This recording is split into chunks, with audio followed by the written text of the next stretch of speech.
Un saludo a toda la comunidad estudiantil. En esta ocasión vamos a abordar cuáles han sido las contribuciones o aportes que hizo Herbert Spencer a la disciplina y ciencia sociológica.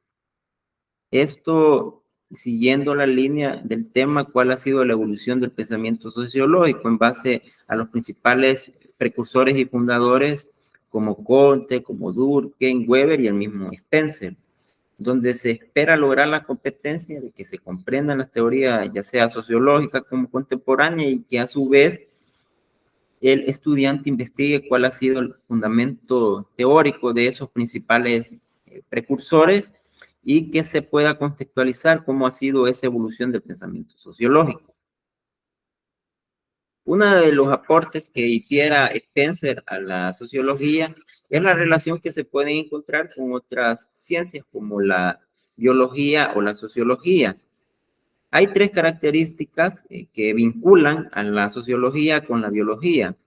Una de ellas es que las acciones sociales están determinadas por acciones individuales. Y en este caso, eso se relaciona con aquella característica de la biología que menciona que son los organismos mejor adaptados a su entorno los que tienen mejores probabilidades de sobrevivir y reproducirse. La otra analogía que se encuentra es que la sociedad, como en la naturaleza, se puede estudiar como un organismo vivo. Ese organismo vivo se va a caracterizar, entre otras cosas, porque posee el desarrollo de una estructura y de sus funciones. A su vez, también se menciona que la otra relación que existe entre biología y sociología es que ahí donde comienza los seres humanos es el problema último de la biología, pero es el inicio del punto de partida de la sociología.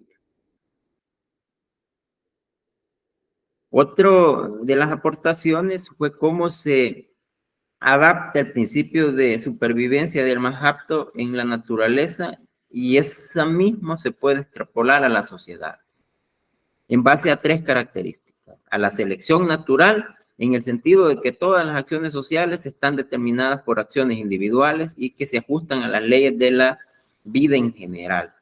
Entonces, todas las acciones que se hagan en la sociedad, que están determinadas por acciones individuales, pueden ser ajustables a unas leyes de la vida en general, al igual que también como hay leyes generales en la naturaleza.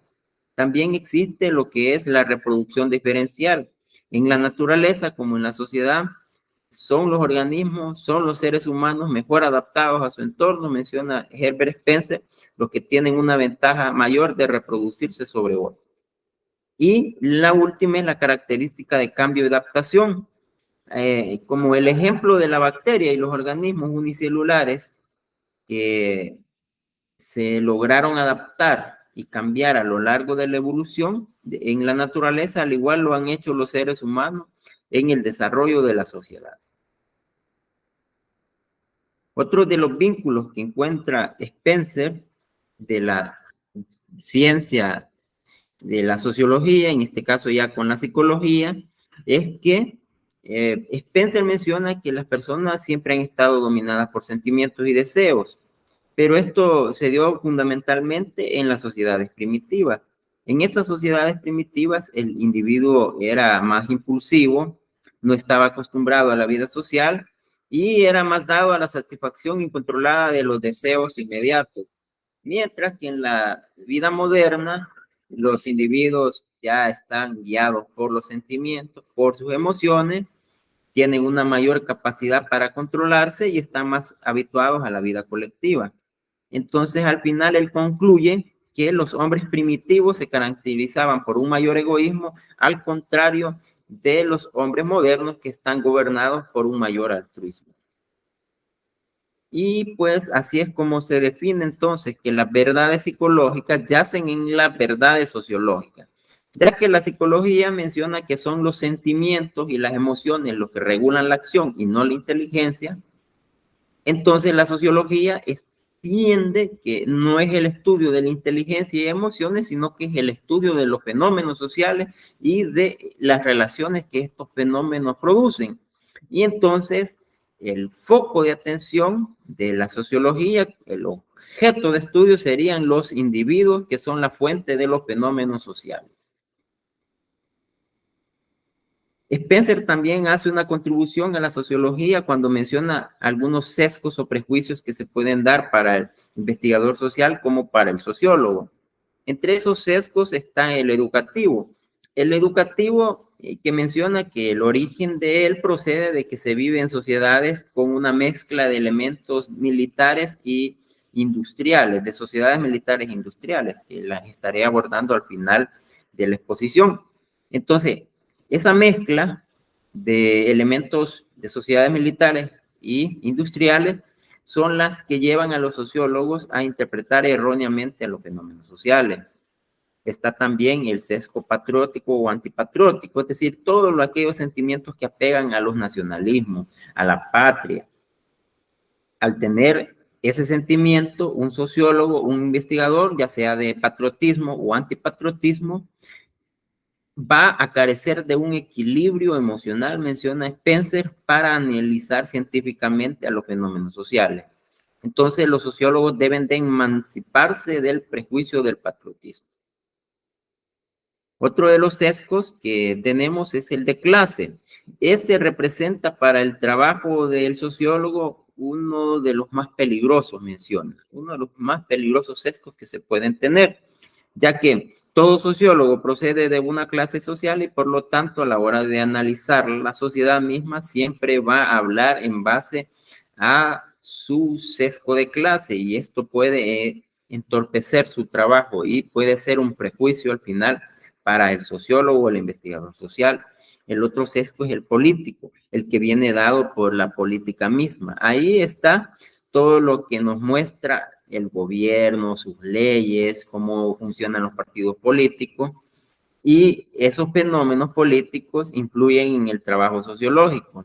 Los sociólogos, entonces, menciona Spencer, no tienen a ver las cosas tal como son, y porque se ven desde el sistema político como algo normalizado, y suelen examinar las formas políticas visibles e ignoran fenómenos políticos menos visibles como podían ser el carácter nacional. El carácter nacional que lo podríamos ejemplificar como cómo ha sido la fundamentación de ese Estado, cómo ha sido la elección de ese sistema de elección que se tiene en ese carácter nacional de república, de Estado federal, en fin. Los sesgos políticos también tienden a entorpecer o tienden a influir dentro de dentro del análisis que los sociólogos pueden hacer para la sociedad. Herbert Spencer también hace una contribución a la sociología al hacer una tipología de las diferentes sociedades que hemos tenido. Él hace una clasificación de 4 sociedades.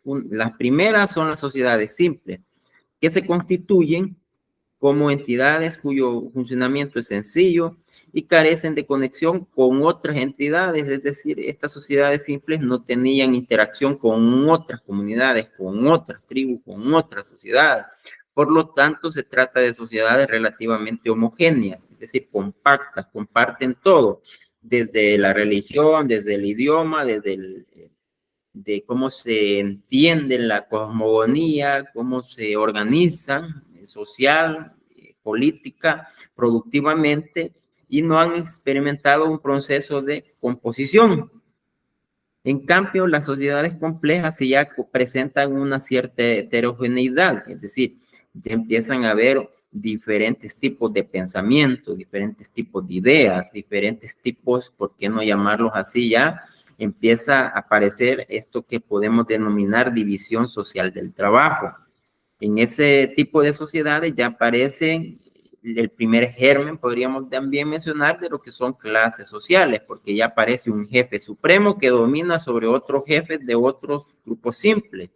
Además de esto, también se puede mencionar que la existencia de varios grupos en su seno de la sociedad compleja se puede deducir, obviamente, que se ha producido por la composición que han tenido a través de la conquista o a través de los medios pacíficos, es decir, cómo estas sociedades se han expandido o han anexado otros territorios y a su vez también cuando se anexa a otro territorio, a otras comunidades, a otras sociedades, entonces esto lo ha complejizado o como lo dice el mismo Marx, como lo dice el mismo Herbert Spencer, entonces ha habido una composición social.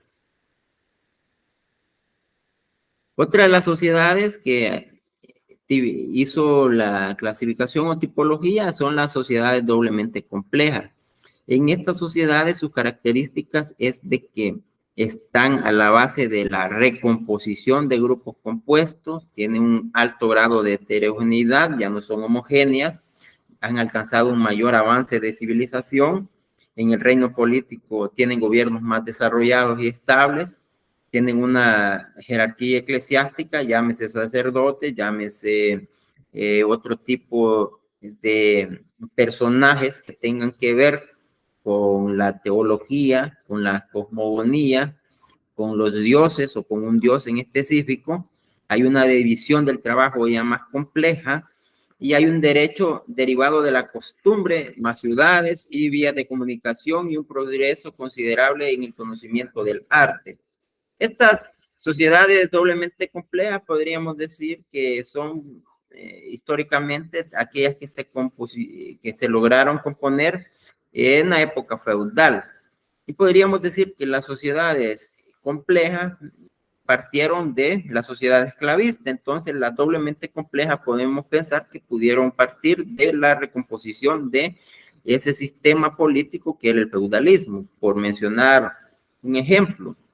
Luego están las triplemente complejas, que es la última clasificación que hace de las sociedades Spencer, donde se habla de las grandes naciones del mundo y que comparten todo lo que son los anteriores campos, al igual que muchos otros. Además, a esta categoría pertenecían algunas sociedades, menciona, como es el Imperio Romano y también las naciones modernas.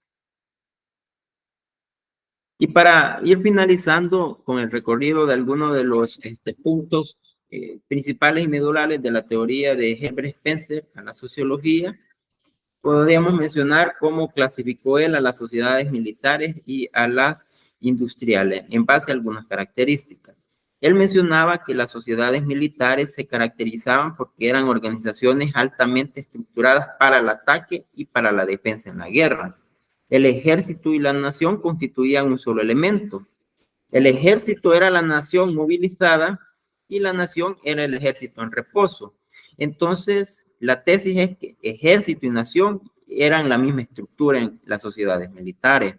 Aparte de eso, esta está dominada por un sistema regulador, un gobierno centralizado y déspota, un control político ilimitado sobre la conducta personal individual y una población regida, controlada, disciplinada y organizada.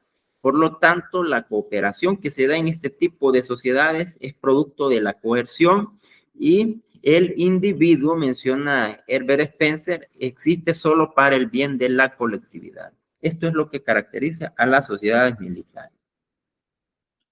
Y lo que caracteriza a las sociedades industriales es algo sumamente contrario, podríamos decir, en algunos puntos. Por ejemplo, en las sociedades industriales menciona Spencer que el sistema es mantenedor, es un sistema industrial desarrollado y variado, hay un control regulador que sigue existiendo y tiende a ser negativo, menciona Spencer, en el sentido de que las personas no harán ciertas cosas. Que positivo que si las personas deberían hacer ciertas cosas. Él menciona que en estas sociedades industriales no es necesario ya un control despótico del gobierno. El gobierno ya le va a permitir en las sociedades industriales al pueblo ejercer cierto poder. El control que aún existe tiende a ser mucho más descentralizado. Descentralizado en el sentido de que el pueblo tiene la oportunidad de elegir a sus líderes, contrario a las militares, donde está concentrado y no necesariamente al pueblo se le va a dar la posibilidad de que elija a su gobernante. Lo demás que puede mencionarse es la cooperación voluntaria entre las personas y la colectividad que existe para el bien de sus miembros. Es decir, si en las sociedades industriales la cooperación que existía era por coacción, era decir, producto del gobierno, producto de ese sistema militar, en las sociedades industriales es todo lo contrario, es una colaboración voluntaria que se da dentro de las personas y, y lo hacen por el bien de sus miembros, y al final en estas sociedades industriales otra de las características es que se protege al individuo y se le permite desarrollarse. Y es así como hemos llegado al final de una exposición breve de todo lo que significan los aportes que ha hecho la teoría de Herbert Spencer a la sociología. Espero de que le fuera de mucha ayuda la exposición general y el resumen que he hecho de todos estos aportes. El libro que he tomado como biografía ha sido Teoría Sociológica Clásica de Ritzer, y ha sido un gusto.